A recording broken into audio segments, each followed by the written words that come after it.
Irmãos, boa noite, a paz do Senhor a todos. Quem está falando aqui é o pastor Tácito, eu sou pastor da primeira igreja evangélica congregacional de Teresópolis e nós hoje temos a oportunidade e o privilégio de poder conversar hoje com o nosso amigo Helder Cardim, que já está conosco aí. Nós vamos chamá-lo já para conversar. Nós vamos falar hoje sobre espiritualidade e o ritualismo evangélico. Então nós vamos conversar sobre essa questão, vamos bater um papo sobre algo muito bacana, sobre essa questão muito bacana. Então desde já quero te convidar a participar conosco, desde já quero te convidar a estar conosco já. Eu vou chamar aqui agora o nosso amigo Helder Cardim, que vai estar conosco nessa live de hoje.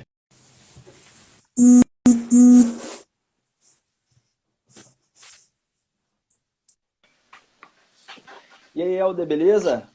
Beleza, Beleza. sucesso Me total. escutando bem? Tranquilo? Beleza, belezinha.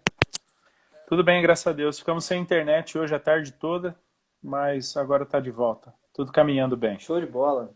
Show de bola. Helder, pra gente começar, eu só quero dizer que eu tô tomando aqui um café em sua homenagem, cara. Só que E ele é bem, hoje eu pilão, não tô com o cara. meu aqui. Ai, ai. Só Se que é você tivesse pilão, aqui... cara. Só que é Não, não tem pilão. problema. Se você tivesse aqui perto, ia te dar uma torra super fresca. Rapaz. Minha última batelada foi de quase 20 quilos, cara, de torra. Ih, rapaz. 11 cafés diferentes, cara. Sem açúcar, isso Bacana. mesmo. Você tem Show. uma. A Cristiane colocou isso, sem açúcar. Você tem um Instagram aí, né? Você e sua família, não é? Tem, minha De esposa e meus café? filhos. Cardim Café A Ju? Speciale. É, Beleza. Vocês entregam, Helder? Para as entrega, pessoas? entrega, Como é que manda tá para o isso aí? Brasil todo. Na verdade é interessante, cara. Nesse período de quarentena, a Ju e os meninos que cuidam, né? Uhum. A saída para o Brasil todo, cara, tem sido impressionante. Até para fora do país, 3, 4 Ih, países aí a gente rapaz, já mandou. Muito legal. bacana. Muito legal Bacana. mesmo. Gente, quem quiser então, segue lá o Instagram então da Ju. Você pode repetir, Eldo, o nome? Eu postei aí, Cardim Café Speciale. É possível que Ah, show de bola. ela entre aí em algum momento. Show. Beleza. Então, gente, hoje a gente vai estar conversando aqui com o Helder. Prazerzaço, Helder, ter você aí com a gente. Prazer mesmo, tá? Hoje a gente vai falar sobre espiritualidade ou ritualismo evangélico, que é um tema muito bacana, né, Helder? Que Uhum. a gente vê nessa atualidade muita gente dizendo que é espiritual e não é, muita gente fazendo ritual dizendo que é espiritual. Isso é algo que é muito preocupante na igreja de hoje. Uhum, uhum. Então, eu queria Eu vou ver. confessar, Sim. Tácito. Embora eu seja professor de teologia das mais abstratas possível, conversar sobre piedade, espiritualidade é um dos assuntos que mais me encanta. Na verdade, eu gosto de qualquer assunto que aparenta existir uma certa ignorância, ignorância não no sentido pejorativo, tá? Sim. Uhum. Ignorância no povo evangélico, ou alguma incompreensão daquilo que é a perspectiva bíblico-teológica do assunto, né? E eu vejo que esse assunto da espiritualidade, da piedade cristã, seja um desses temas de muito pragmatismo, muito ritualismo, muito é, pragmatismo no sentido de achamos que a nossa espiritualidade é medida pelo que fazemos, né? Então é um dos que eu mais gosto. Ontem eu fiz uma live próxima a isso. Amanhã eu tenho uma outra bem parecida com esse tema, né? Então eu curto mesmo. Obrigado aí o convite, valeu a deixa para a gente tratar desse assunto. Show mesmo. Show de bola. Helder, para que a gente possa começar essa live, então, as pessoas possam entender melhor o assunto, porque talvez algumas pessoas possam ter dificuldade para entender essa questão. Você poderia conceituar para a gente aí, em poucas palavras, o que significa espiritualidade e ritualismo evangélico? O que a gente pode falar sobre isso para que as pessoas já estejam a par? Joia.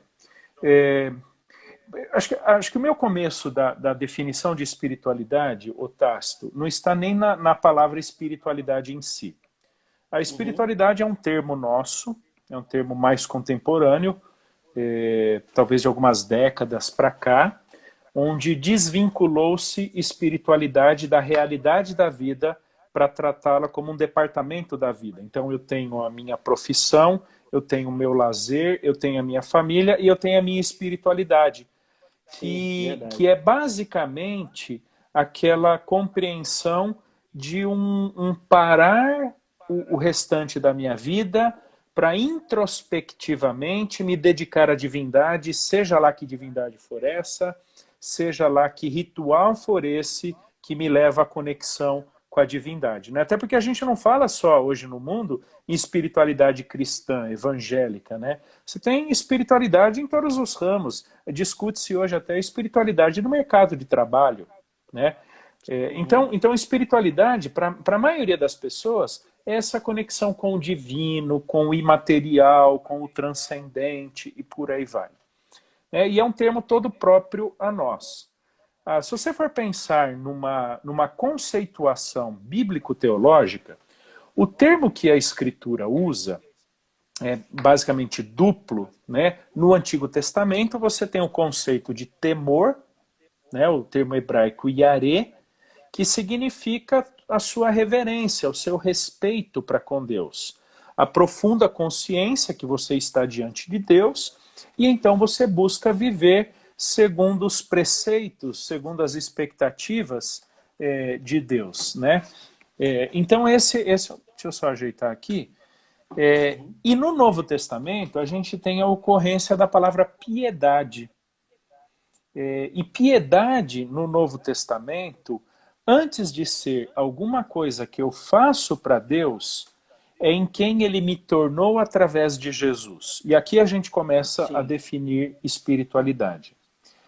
Porque espiritualidade, como nós a usamos hoje no contexto cristão, no contexto da igreja, é o que nós ligaríamos basicamente a piedade ou temor no contexto bíblico. Inclusive os puritanos usavam ali, né, final do século XVI até a primeira metade do século XVIII, né, o finzinho já do movimento puritano, usava o termo piedade.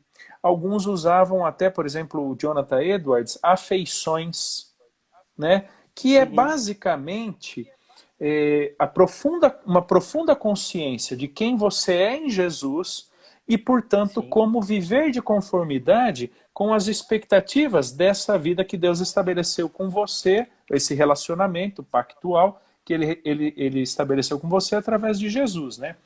Você Então, está falando no caso, piedade... Helder?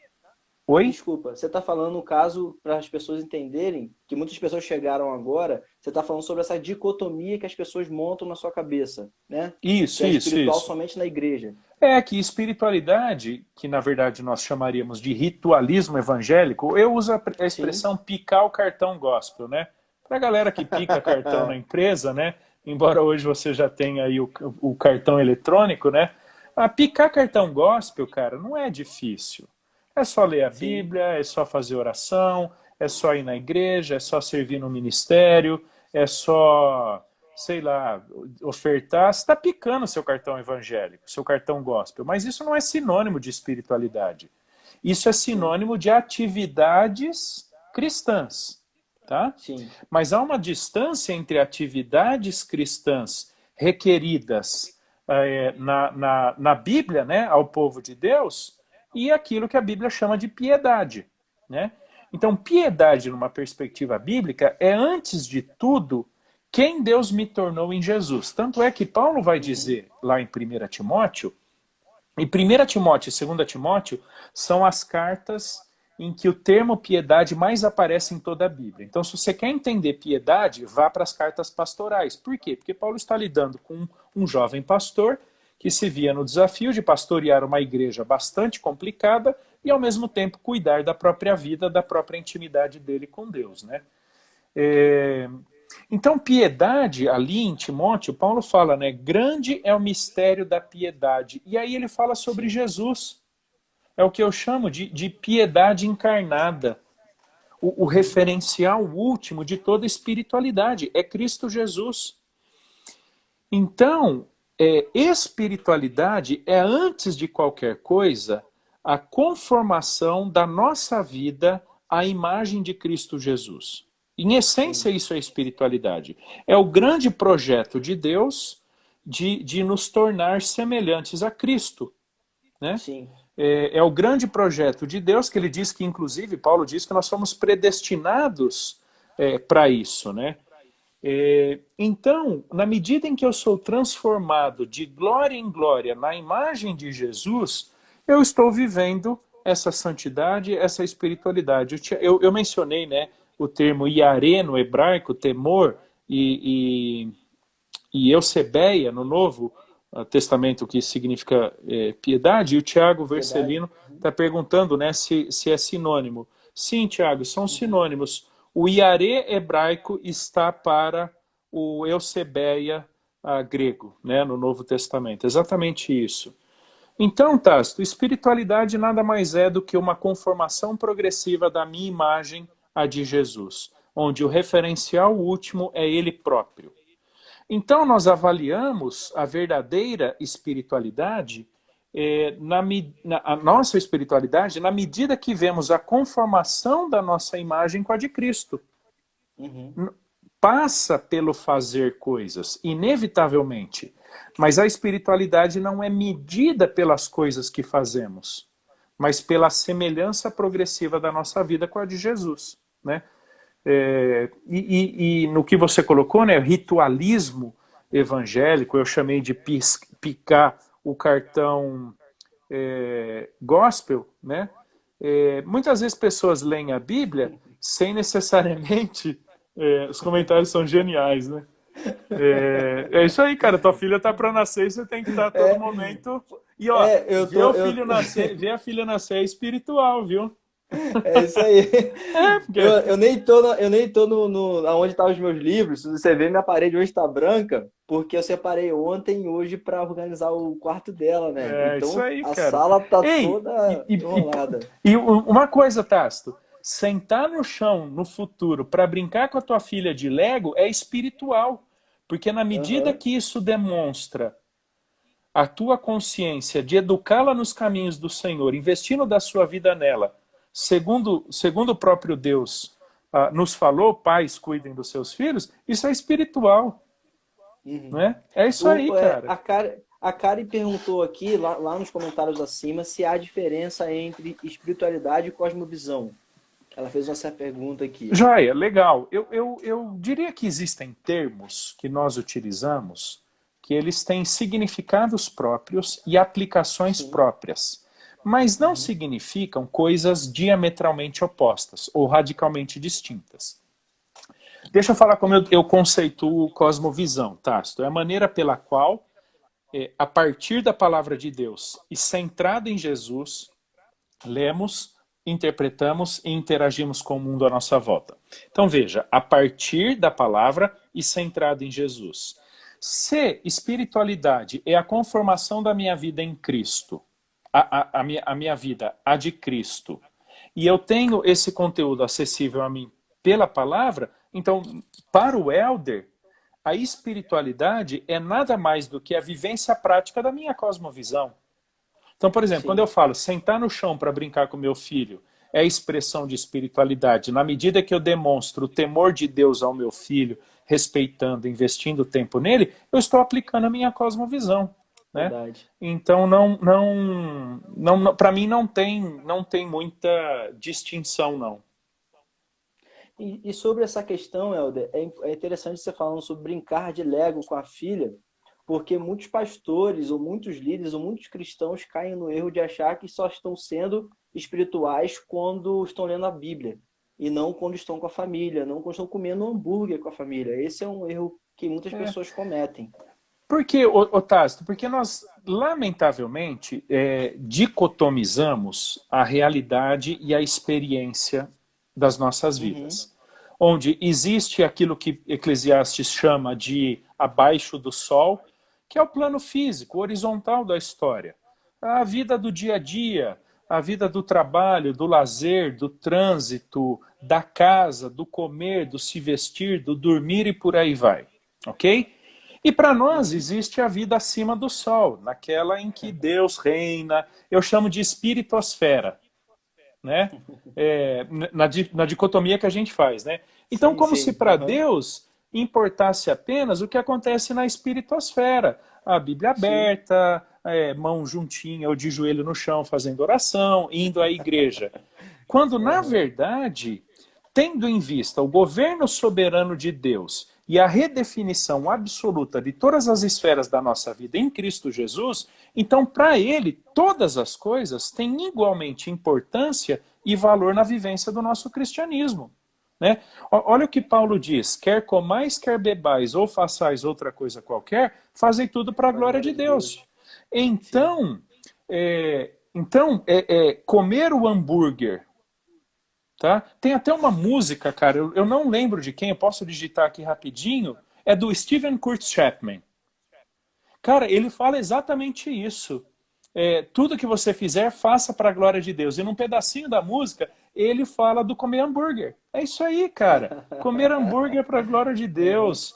Dirigir meu carro para a Bacana. glória de Deus. E como é que eu dirijo meu carro para a glória de Deus? Não é porque eu ponho música evangélica. Cara, outro dia eu escutei um negócio muito tosco.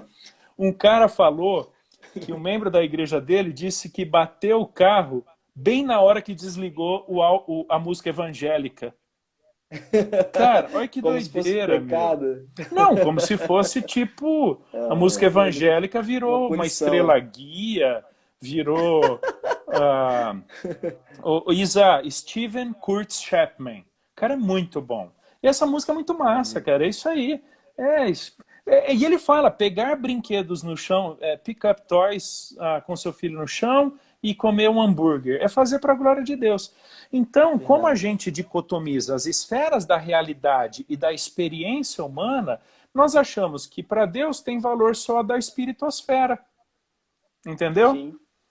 E não é verdade. Por exemplo, eu ler um livro, eu assistir minha Netflix, não é menos importante para Deus do que eu ler a Bíblia.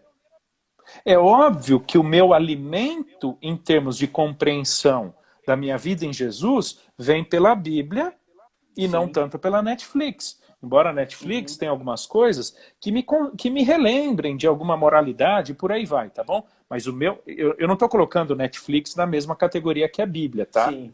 Mas Claro. eu estou dizendo, em termos de expressão da minha espiritualidade, há tanto valor na minha leitura bíblica quanto no meu assistir da Netflix, né? Sim. Então a gente dicotomiza, cara, a gente Infelizmente. departamentaliza, né? Eu costumo usar a ilustração, Tácito, de um armário. Nós temos a séria tendência de achar que a vida é um grande armário cheio de gavetas. E essas gavetas, elas são fechadas nelas mesmas. A gaveta do trabalho, a gaveta do lazer, a gaveta dos sonhos, a gaveta do dinheiro, a gaveta da família, a gaveta da igreja, a gaveta da espiritualidade. Então eu abro uma gaveta, vivo tudo que ela tem a me proporcionar, né?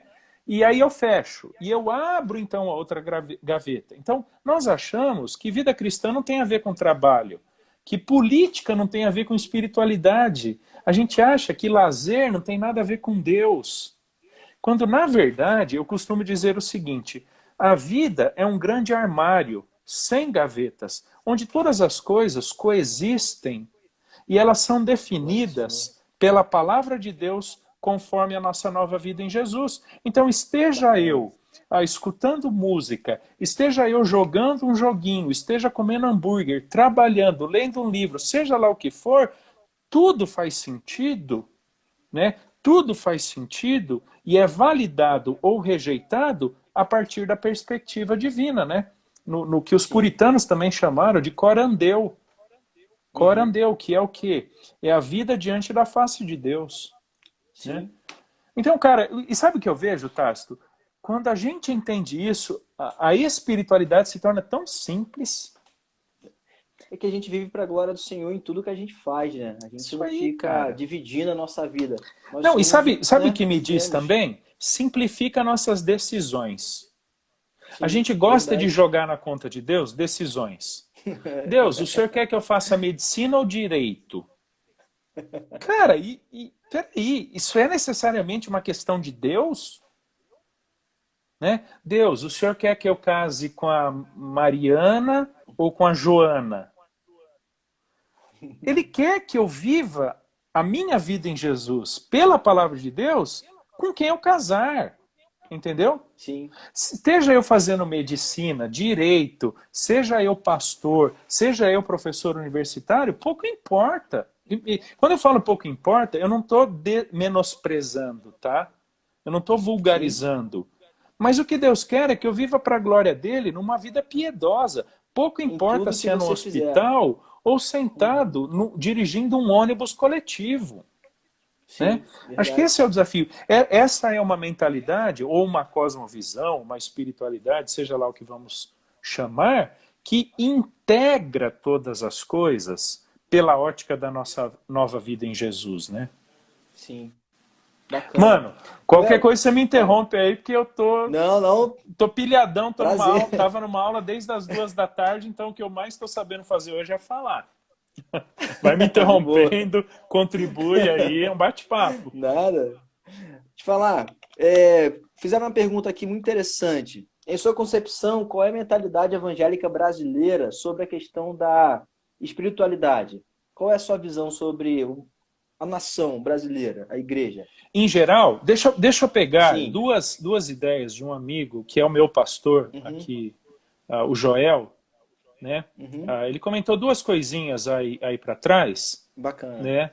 Deixa eu ver E que aqui. eu acho que resume um pouco. Deixa eu puxar da última aqui, tá? Ele coloca o Uhum, seguinte: a nossa vocação organiza a nossa agenda, seja ela qual for. Não é assim que o mundo evangélico vê as coisas. Tá? sim. Uma coisa é a minha prática no mundo, outra coisa é a minha prática diante de Deus. Onde a minha prática diante de Deus é vivida apenas nos ambientes espirituais ou da espiritosfera. Na igreja e quando eu estou com a Bíblia aberta.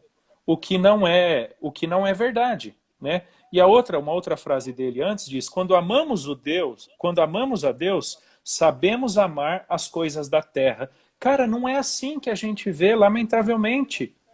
Sim. O que Jesus disse ele orou para nos livrar do mal e do maligno, não para nos tirar da terra.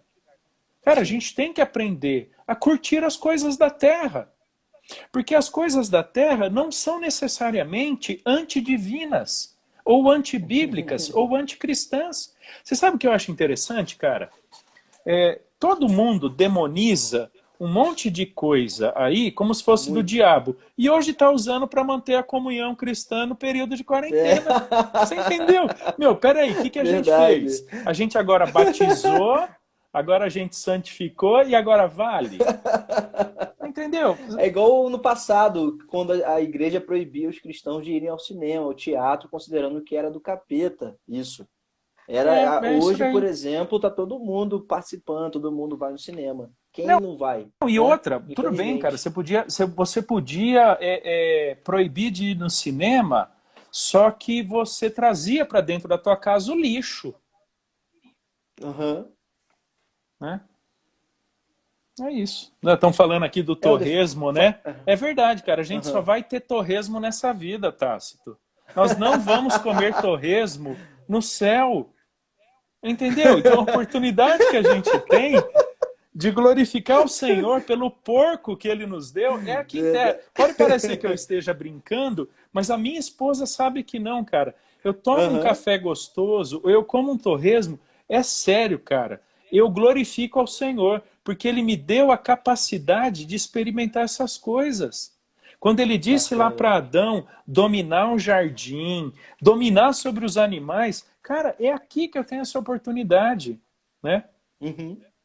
Eu respeito E- os veganos, eu respeito, cara. E eu acho que Aham. ele glorifica a Deus não De outra comendo. forma. Isso Exato. aí. Vamos lá. Helder, tem uma pergunta aqui, achei interessante, que diz assim, ó. Em Êxodo 34, 29 a 35, nós lemos a passagem que o rosto de Peraí, vai, Moisés fala aí que brilhou, às vezes né? eu vou olhar meio para o lado, tá? É porque minha Bíblia está aberta aqui no monitor. Não, Você falou tranquilo. Êxodo o quê? Êxodo 34, do 29 ao 35, nós lemos que é a passagem do rosto, né, que Moisés brilhava. Sim. Então, quando nós lemos lá em 2 Coríntios 3,13, Paulo analisa que Moisés colocava o véu não somente para proteger os olhos de quem falava com ele, mas para que ninguém percebesse que aquele brilho estava sumindo com o tempo. Então, analisando essa passagem com o tema de hoje, nós podemos constatar que o ser humano gosta de mostrar que é espiritual, mesmo quando não está sendo? Ah, legal, legal. Antes de eu lidar com essa questão, o Carlos aí fez uma pergunta interessante. Como foi a frase sobre o amar a Deus? Frase de um amigo que ele mencionou aí para cima nos comentários, dizendo: quando amamos a Deus, aprendemos a amar as coisas da terra. Mas aprendemos a amar as coisas da terra segundo Deus. Cara, não tem problema nenhum eu amar meu trabalho. Eu amar minha esposa. Desde que eu a ame segundo o dicionário de Deus para amor. Há um único capaz de definir amor com exatidão, com santidade, Deus. Então, eu posso amar meu trabalho usando o dicionário de Deus para amor. Eu posso Sim. amar a comida que eu gosto, o lazer que eu tenho, o meu time de futebol, cara, eu curto, eu amo o Palmeiras. Não está em discussão, tá bom? A gente não vai discutir isso. Vai né? começar a pipocar agora um monte de time aí. Não, cara, a gente vai perder a audiência, olha só. Aí, ó, exceto o Kleber, um amigo que é palmeirense. Você entendeu? Agora, eu não amo o Palmeiras do jeito que eu tenho que amar Jesus. Entendeu? Sim, o Palmeiras não me claro. redime. O Palmeiras não é a razão da minha existência.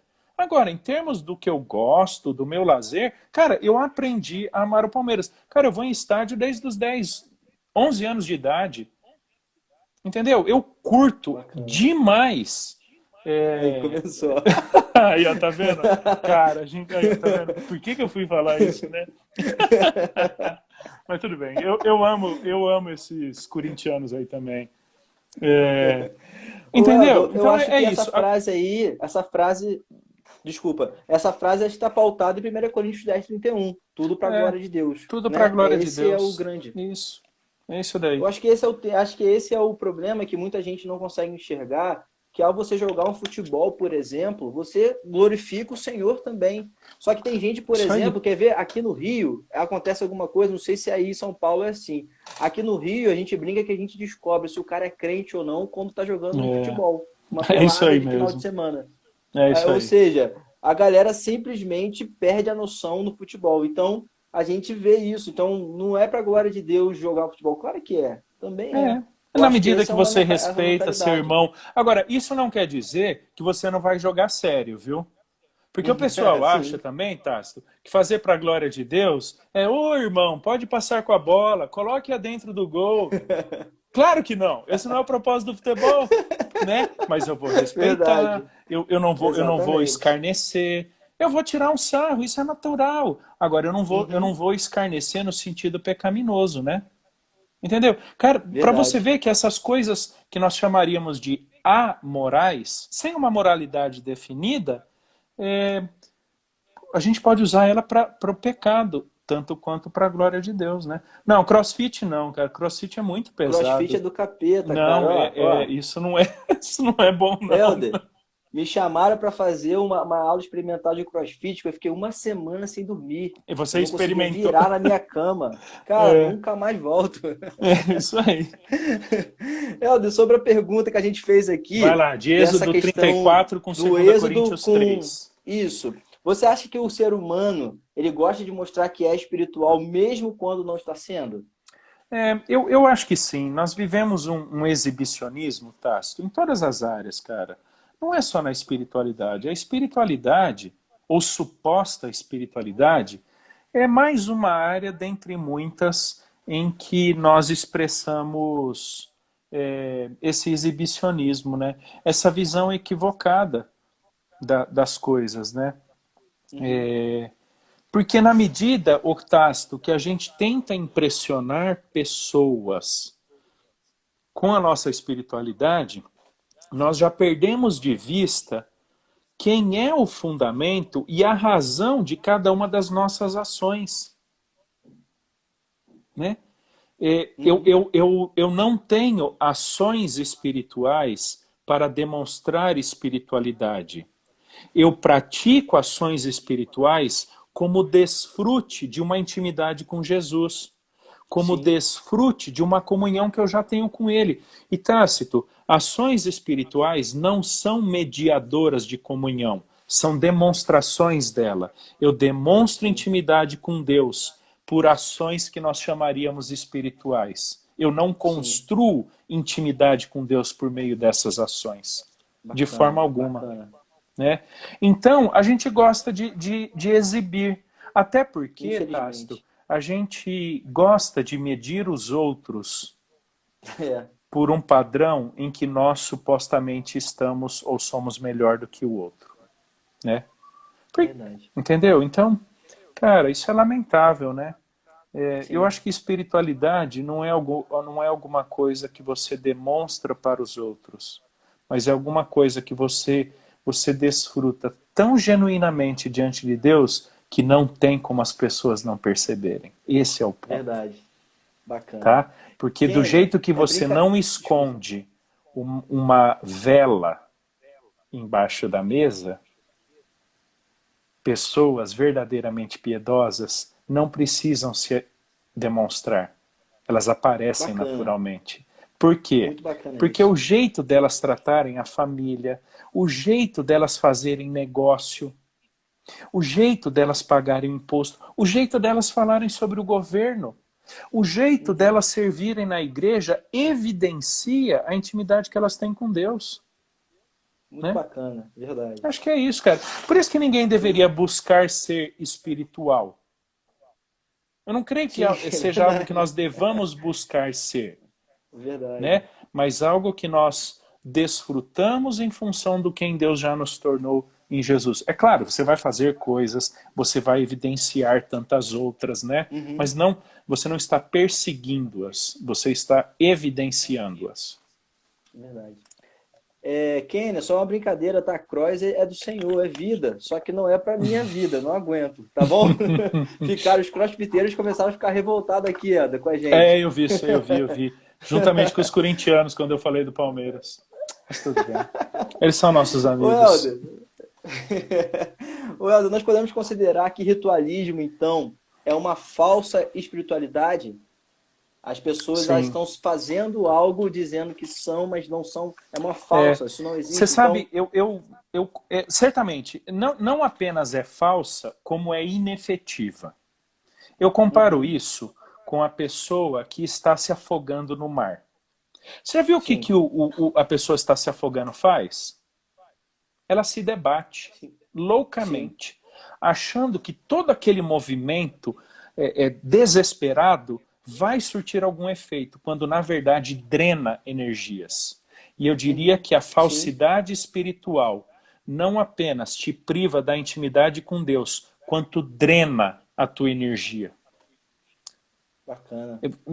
Te massacra de tal forma porque você nunca encontrará aquilo que supostamente estava em busca, intimidade com Deus. Porque intimidade com Deus não é algo que você constrói, é algo que você desfruta pelo que ele fez por você em Jesus. E como eu Que falei, Tássio, bacana. cara, isso alivia tanto a nossa vida cristã, mas tanto, né? Que, cara, eu vou viver a vida na normalidade dela, mas a partir da palavra de Deus, centrada em Jesus. Sim, bacana. E essa intimidade com o Senhor que você falou, que ficou gravado uma fala sua, que as pessoas veem isso, né? A gente não precisa ficar demonstrando. E muita gente acha que, por exemplo, levantar as mãos, fazer algumas coisas é sinal de uma espiritualidade. De repente, até a expressão da liberdade da pessoa levantar Sim, a mão. mas não só isso, né? Tudo bem, eu não vou achá-lo. Eu não... Agora, um cuidado também, Tácito, é que, cara, a gente sabe julgar, né? E a gente julga com muita prontidão, né? Eventualmente, a pessoa está levantando as mãos com genuinidade. Que Deus a Sim, abençoe. Eu vou ter que cuidar no meu coração para não olhar para ela e achar que ela está querendo se aparecer. Na verdade, toda medida antropocêntrica de avaliação do outro é desonesta, porque nós não temos a percepção última da realidade, mas a nossa impressão da realidade. E a nossa impressão não equivale à realidade. Então eu estou sim, vendo uma pessoa com as mãos levantadas, o máximo que eu sou capaz de ver, o máximo é uma pessoa com as mãos levantadas. O que Exatamente. está no coração dela eu não sei. Agora, Deus que está nos céus e é o único capaz de nos julgar, ele é capaz de dizer que a moedinha da viúva pobre foi superior a todo o dinheiro que os fariseus deram. Na minha limitação, eu vejo o montante do dinheiro. Na percepção verdadeira de Deus, ele vê a intenção. Eu vejo mão levantada. Só isso, cara. Uhum. Deus é capaz de ver mãos levantadas e joelhos rendidos. Eu não consigo ver isso. Então eu vou ter que me cuidar para não julgar, não avaliar a pessoa de tal forma a criticá-la quando talvez ela esteja sendo genuína, né? Sim. Acho que é isso, cara. Não sei. Sim, quão prejudicial e quão nocivo essa falsa espiritualidade é para a igreja? Quão prejudicial isso? Joia. Deixa eu pensar em dois âmbitos, o Tássio. O primeiro deles, pessoal. Eu já falei que a falsa espiritualidade não apenas é falsa, quanto drena as nossas energias. Sim. Segundo âmbito, eclesiástico. Tendo em vista que a igreja é composta por crentes, na verdade, a igreja é a congregação dos santos, né? A comunidade dos santos em Jesus, a igreja se vê necessitada em propor uma agenda ativista. Sim. Onde, pela frequência dos membros a essas muitas atividades, a igreja tem condições de avaliar a espiritualidade dos seus membros. Verdade. Então, a igreja ela se verá cada vez mais necessitada em fazer atividades. Tássio, nós não sabemos quando toda essa loucura pela qual o mundo está passando terminará. Mas eu tenho, com muita honestidade, eu tenho uma única expectativa para a igreja. Única. Que ela pare para refletir. Quando eu falo igreja, a Igreja Evangélica Brasileira. Sim, sim. Que ela pare para refletir no ativismo em que ela se meteu. E ela perverteu o conceito de espiritualidade, julgando a quantidade de eventos e a frequência a eles como sinônimo de espiritualidade. Se ao final de tudo isso, Tácito, nós chegarmos à conclusão de que estávamos levando uma vida louca como igreja e diminuirmos o ritmo e ensinarmos as pessoas que elas devem viver com Deus no mundo, inclusive na igreja, cara, acho que a gente vai ter alcançado o porquê, inclusive, Deus tem nos permitido passar por tudo isso. Eu confesso, uma das razões que nos levou à saída da nossa antiga igreja e nos achegarmos à igreja que hoje estamos congregando, a Batista Revive, esse amigo pastor que apareceu aí agora há pouco, Joel, é a proposta de uma perspectiva de vida cristã que transcende a reunião da celebração como igreja, que passa pela cidade, que passa pela casa, que passa pela igreja, mas que não está restrita àquela 1h30 em que nós nos reunimos num hotel, né? Aquela 1h30 no hotel. Sim. Entendeu? E que olha para a simplicidade da vida cristã e não tenta entupir a nossa agenda evangélica de atividades mediadoras de espiritualidade. Né? Agora, isso não quer dizer que ela não vai ter grupo pequeno, isso não quer dizer que ela não tenha reunião de jovens, mas é o mínimo necessário para juntar os semelhantes para que compartilhem da mesma vida com Deus. E bora viver a vida, entendeu? Bacana. Bora viver a vida, vamos viver com Deus no mundo. Né? Cara, acho que isso é tão libertador. E ó, eu não estou falando só porque eu estou numa live, não. É isso que eu ensino para os meus filhos. Pouco me importa o que eles vão fazer em termos profissionais. O que eu lhes ensino é: amem a Deus e pratiquem a palavra. E sejam o que vocês quiserem. Porque se vocês amarem Deus e praticarem a palavra, vocês não vão seguir caminhos tortuosos. Né? Cara, isso é básico. Né? Eu fiz uma pergunta ao Jeremias. Ei, você tá vai publicar essa live depois? porque eu nunca escrevi Vou, nada vou jogar sobre no isso. YouTube. Cara, mas... Vou você jogar vai no jogar no YouTube. YouTube? Vou. Massa, cara. Sabe por quê? Eu nunca escrevi nada sobre isso. São literalmente ideias soltas, né? Ah, então, beleza. Eu vou, vai tá, depois, logo em seguida eu jogo pro YouTube, eu te Massa, mando o link. massa. Porque eu queria compartilhar com Beleza? algumas pessoas também. Eu fiz uma pergunta ao Jeremias Couto na última live Uhum, com ele, no Papo de Quarta também. Eu uhum. fiz uma pergunta baseada numa fala do Mauro Master que eu achei muito interessante. E você falando sobre igreja agora, eu me lembrei dela. Mauro Master ele fala de que as igrejas discipuladoras serão muito mais firmes pós-pandemia do que essas igrejas ativistas, como você mencionou. Você concorda com essa frase? Bom, primeiro que é do meu amigo Mauro, se eu discordar, depois ele me Uhum. pega, né? Ele é o reitor da instituição onde eu faço o doutorado, né? Brincadeira. Cara, eu concordo, total, pelo seguinte, né? Igrejas discipuladoras são aquelas que se valem dos relacionamentos cristãos para formar Jesus nos outros. São Sim. igrejas que existem no interrelacionamento dos seus membros, não nas atividades específicas da reunião mais coletiva. A reunião mais coletiva ela é importante, mas a vida cristã comunitária transcende o templo. Nós temos, lamentavelmente, Tássio, uma visão templária, Uhum. né, Verdade. centrada ali no templo. E isso está errado. Eu gosto Uhum. muito, Tássio, e é um dos versos centrais de toda a minha filosofia educacional e, portanto, filosofia ministerial de vida e por aí vai, Gálatas capítulo 4. Verso 20, quando Paulo fala que ele, Paulo, sofria novamente dores de parto até ser Cristo formado nos Gálatas. É Verdade. isso aí. Por que Deus nos Bacana. dá irmãos em Cristo? Para que nós façamos parte do projeto de Deus de formar Jesus nas outras pessoas. Tácito, daqui a pouco sua filha nasce, daqui a pouco tu, não quer dizer agora, né? Embora Né? Mas pode pode ser. acontecer, né?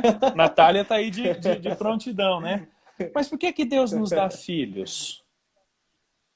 Para formar Verdade. Jesus neles. Por que Deus nos dá amigos de trabalho? Para formar Jesus neles. Aqueles que não são crentes, para que sejam salvos pelo Evangelho. E aqueles que já foram salvos, para que sejam aperfeiçoados pelo Evangelho. Por que Deus nos dá a igreja? Para formarmos Jesus um pouquinho mais na vida dos nossos irmãos. Isso é igreja Pô, muito legal. discipuladora. Igreja Verdade. discipuladora não é aquela que estuda 8 lições, embora 8 lições faça parte, mas é aquela que entende a dinâmica da vida cristã como promotora do formar Jesus nos outros. Sim. Né? Bacana. Deve ter uma ou duas palestras minhas, Tácito, no YouTube, sobre igreja discipuladora, onde eu desenvolvo muito mais esse conceito, aí muito mais extensivamente, né? Eu vou tentar achar o link então para colocar na descrição desse vídeo. Legal. Eu acho que foi na Batista, primeira Batista de Bebedouro, tá? Beleza. E Vou anotar aqui. aí, e alguma outra, cara. Acho que vale a pena. Lá eu amplio muito mais, né? O conceito. Show de bola. Helder, pensando sobre igreja ainda, tem uma pergunta que eu queria fazer para você aqui que achei muito interessante. Hoje nós vivemos muito essa questão das sensações, do sentimento. Então, você acha que a igreja brasileira de hoje, né, vamos generalizar isso aí, mas você acha que a igreja brasileira, essas igrejas mais midiáticas que a gente vê aí, estão promovendo um ritualismo evangélico, porque o estímulo delas sempre é no sentimento, na sensação? Você acha que isso, com o tempo, essas igrejas, por exemplo, que sempre tem que promover um sentimento, algo que interesse ao coração É, das pessoas, você acha que isso talvez prova, então, um ritualismo errado? talvez eu resuma um pouquinho, Otácito, na Uhum. seguinte experiência que eu tive, né? A, a nossa igreja lá em Ribeirão Preto, termino de pregar, vem um rapaz e diz: olha, pastor, que legal, culto legal, louvor legal, gostei da palavra aí que você pregou, tal, mas o culto não me arrepiou. Cara, Esse aí, a gente ouve direto quase eu isso. falei, cara, desce num tobogã de gilete, cai numa piscina de álcool e você vai ver se você arrepia ou não, né? Olha o que o cara me fala. o louvor foi bom, o culto foi legal, a pregação foi boa, mas ele não arrepiou. Cara, se a celebração da salvação em Jesus não for suficiente para abalar suas estruturas, então nada basta. Um pastor, Luiz Felipe, pastor da igreja congregacional aí de São Gonçalo, né? Amigo muito querido. Oi? Congregacional de Paraíso. Congregacional de Paraíso. Falou, eu recentemente falei nesse projeto, que eles têm um projeto muito legal, Renovare. Eu falei sobre ministério pastoral e discipulado e aconselhamento bíblico, acho que foi legal. Eles gravaram, eu não sei se eles publicaram ou não, mas acho que vale a pena. Lá eu falei muito mais do ponto de vista pastoral, né? Ministerial, né? Então, o Tássio, acho que a fala daquele camarada representa muito bem.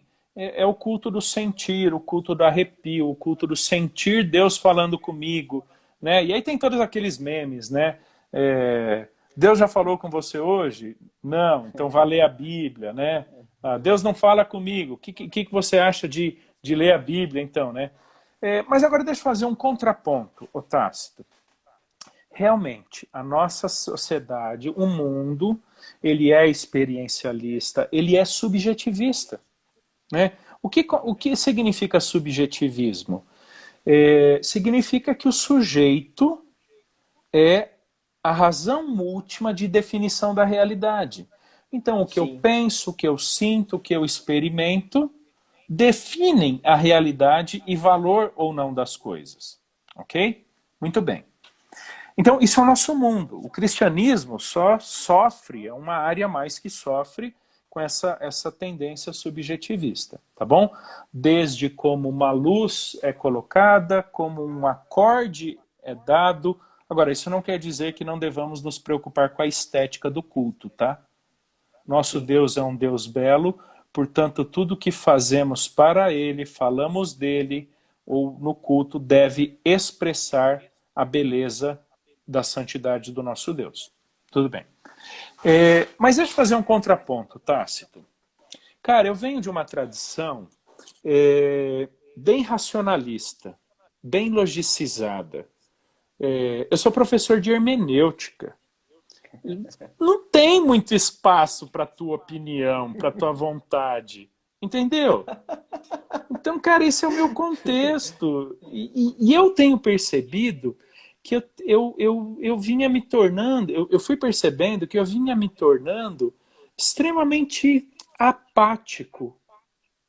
Apático. Eu não vou dizer frio, mas talvez insensível a algumas coisas que eu deveria estar me encantando com Deus. Sim. Que eu deveria estar me alegrando indizivelmente nas minhas expressões, na minha face, no meu júbilo. E eu não estava, porque eu era muito logicizado. Tá? O Elias está falando, né? Hermenêutica pentecostal tem, né? Muito bom, Elias. Genial, cara. Genial. Cara, é isso daí. Olha, você sabe, deixa eu abrir um parênteses. Eu dei aula por 12 anos num seminário pentecostal. Eu não sou de tradição pentecostal, né? Mas eu aprendi, Tácito, a respeitar muito, muito, e a valorizar algumas coisas que esses irmãos me ensinaram, né? Eu não estou dizendo que necessariamente, aí o Elias talvez vai ficar bravo comigo, né? Eu não estou dizendo que eu abracei o pentecostalismo. Não é minha tradição, mas eu respeito, né? Mas, cara, eles vibram, eles me ensinaram a vibrar com algumas coisas da palavra de Deus, que eu lia muitas vezes como texto, que eu lia simplesmente como frase, sujeito, verbo, predicado. Então, o que eu disse agora há pouco, se a celebração da salvação em Jesus não é suficiente para abalar nossas estruturas, não estou citando Regis Danese não, tá? Eu nem curto aquela música, abala minhas estruturas, eu nem sei, cara, cantar essa música, né? Não estou citando para ficar registrado. Puxou lá do fundo, cara. Cara, eu nem conheço essa música, né? Mas, cara, se a palavra de Deus não basta para mexer com a minha vida, o que sobra? Então eu percebi, Tácito, que eu estava num ritmo, numa pegada muito logicizada, muito racionalista, que não se deixava se encantar pelas coisas do reino, se alegrar com a satisfação da vida em Jesus, né? E, cara, tem sido um aprendizado para mim, viu? É um aprendizado, né? Sim. Eu não sei cantar bater palma, então eu não sei nem quando levantar a mão no louvor, tá bom? Então, o Helder levantar a mão no louvor vai parecer uma coisa muito estranha na igreja, porque eu não tenho coordenação. Cara, mas eu olhar para aquela letra e cantá-la e dizendo, meu, foi isso que ele fez por mim. Eu não preciso chorar para demonstrar minhas emoções, mas eu não deveria impedir que eventualmente lágrimas escorressem na sinceridade do meu coração. Eu estou aprendendo, Tácito. Rogue por essa alma aqui, porque ainda há salvação, né? Cara, eu estou aprendendo, porque essa não é minha tradição, esse não é meu costume. Sim. Mas eu entendo, cara, acho que faz parte. Deus nos criou como seres sensitivos. Então, a percepção que você fez está corretíssima. A gente tem todo esse sentimentalismo, esse subjetivismo, essa manipulação de emoções em muitos contextos evangélicos. Mas também tem o outro lado, que não considera que Deus também mexe não apenas com a nossa mente, mas também com o nosso coração. Olha, leia o Salmo 119. Quanto amo tua lei. Sim, não fosse tua lei ter sido meu prazer, na verdade o hebraico ali não tivesse sido meus prazeres. Coloca no plural, o hebraico põe no plural, para demonstrar a totalidade das esferas em que eu devo encontrar contentamento e satisfação na palavra de Deus. Então, Tássio, eu tenho que aprender isso, cara, e faz parte, né? Faz parte. Tem uma frase do Jonathan Edwards que eu gosto muito, que acho que vai simplificar o que você está falando sobre a questão de luz na mente e fogo no coração. Né? O Jonathan Edwards traz essa questão, tem que se estar cheio da palavra, mas ao mesmo tempo o seu coração tem que queimar. Isso, luz na mente, chama no coração. Eu gosto muito de uma do J.A. Packer, quando ele escreve sobre os puritanos, quando ele diz o seguinte, né? Os puritanos tinham muito dessas questões das afeições, né? Ele diz o seguinte, se a teologia não nos fortalece a mente e não nos muda o coração, então, na verdade, a teologia embrutece ambas. Verdade. Cara, olha que pesado, meu. Verdade. Se a teologia não mexe com a minha mente e não transforma o meu coração, ela endurece ambos. Verdade. Né? Bacana demais. Foi o Joe Beck que falou? Não, o J.A. Packer. Naquele livro Santos no Mundo. Eu até cito em algumas palestras minhas. O pessoal tá tirando sarro aí de mim do Regis Danese. Cara, muito. Eu nunca escutei Regis Danese. Mas na verdade virou até pagode. Virou pagode. A gente passava na rua e a gente ouvia isso. Eu já não sei. Acabava aprendendo por osmose. Ô Helder, a gente tem aqui 7 minutinhos. Eu queria te fazer mais uma pergunta. Manda aí. Nós hoje somos uma igreja no contexto reformado. Então eu queria te fazer uma pergunta sobre essa questão. O Joe Beck, ele escreveu um livro sobre a espiritualidade reformada. Muito bacana esse livro. Então, a partir desse livro, eu queria te fazer uma pergunta. Como que a teologia reformada pode contribuir para uma espiritualidade genuinamente bíblica? Legal. Deixa eu pegar alguns pontos da teologia reformada, né? Por exemplo, o João Calvino vai dizer que nós precisamos do Espírito para iluminar nossa mente na compreensão da palavra de Deus. O que o Calvino está me lembrando? Que a leitura bíblica e a interpretação das Escrituras não é exercício estritamente intelectual, não. Não é simplesmente saber lidar com o sujeito, verbo, predicado, não. Então, a minha leitura bíblica é necessariamente guiada pelo ministério do Espírito Santo na minha vida, onde eu me torno sensível ao Espírito. Tácito, eu acho muito interessante o que Paulo diz em 1 Tessalonicenses 5. Não apagueis o Espírito. E imediatamente após ele fala, não rejeiteis profecia. A teologia reformada, resgata a figura do profeta no sentido de arauto, de pregador da palavra. Né? Bacana. O Tácito, todos os teólogos reformadores foram pastores. Todos pastores. Depois é que a gente vai ter o acadêmico por profissão, né? O teólogo de profissão. Na verdade, se você for pegar desde Agostinho, né? Agostinho era pastor. Isso. Todos ali, os Gregórios, né? Você lê Confissões de Agostinho, você fica encantado com o que ele escreve. Entendeu? Então, a pregação da palavra, o respeito à palavra, o ministério de iluminação, a importância da igreja. Né?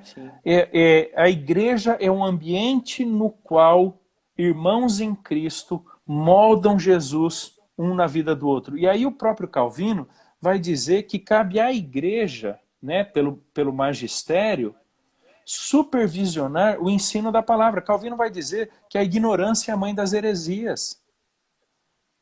Ou seja, então pelo estudo da Bíblia, pelo conhecimento teológico, Deus livra a minha mente da ignorância, Deus livra a minha mente da heresia. E então eu posso viver conforme a vontade de Deus, a tradição puritana reformada. Né? Quando eles falam muito da meditação na palavra de Deus. E sabe o que é interessante? Eles distinguiam a meditação, tá, do estudo que nós chamaríamos talvez mais acadêmico. A meditação é essa leitura que alguns chamam de leitura orante, né? Em que você lê a palavra, por exemplo, os Salmos, como se você estivesse conversando com Deus. Né? Quando você lê a palavra, é Deus falando contigo, não simplesmente sujeito, verbo e predicado. Né? Sobre a importância da celebração da salvação em Jesus, o Lutero vai nos lembrar, né, que a nossa justiça foi refeita em Cristo, né? E não é fruto dos nossos esforços, dos nossos méritos. Né? Os puritanos vão falar sobre a importância do culto doméstico, do culto familiar. Né? Os puritanos vão dizer que a nossa vida na igreja, no fim de semana, deve ser uma continuidade do durante a semana em casa e vice-versa. Então eu passo a enxergar minha vida em família como uma oportunidade de demonstração da minha intimidade com Deus. Né? Eu vi um pastor falando algo, Éder, sobre essa questão do culto muito interessante. Ele não encerra o culto de domingo e fala assim, gente, nós vamos encerrar o nosso culto. Ele fala, gente, nós vamos agora dar uma pausa nesse culto público e vamos continuar o nosso culto durante a semana. Não, isso daí. Quer ver uma outra pior que eu escuto? Né? Não que essa seja ruim, essa é ótima, mas que dá justamente a ideia de não estamos terminando o culto. É o pessoal que abre o culto dizendo, orando, Deus, entrando agora na tua presença. Cara, mas o pior é terminar o culto dizendo, Deus, nos despedimos agora da tua presença. Cara, se eu sair da presença dele agora, o que vai acontecer? Já era. Entendeu? Então, a gente, corandeu, que é a tradição puritana, né, diante da face de Deus, vai nos ensinar que a gente não entra e não sai da presença de Deus. A gente vive invariavelmente diante da face de Deus. As nossas orações têm essa questão. A gente começa uma oração, Senhor, entramos em tua presença. Eu sou da época que uma música, eu nem lembro quem cantava, talvez era Tonico e Tinoco, né? Era, quem não for filho de Deus está na unha do capeta. Se eu não estava na presença de Deus até 2 minutos atrás, eu estava na presença de quem, então? Né? Verdade. Então, cara, não faz sentido, né? Sei lá. Acho que a gente tem que ensinar muito, viu, Tasso? E a gente mesmo viver essa intimidade mais natural, mais fluida com Deus, né? A partir da palavra e centrada em Jesus.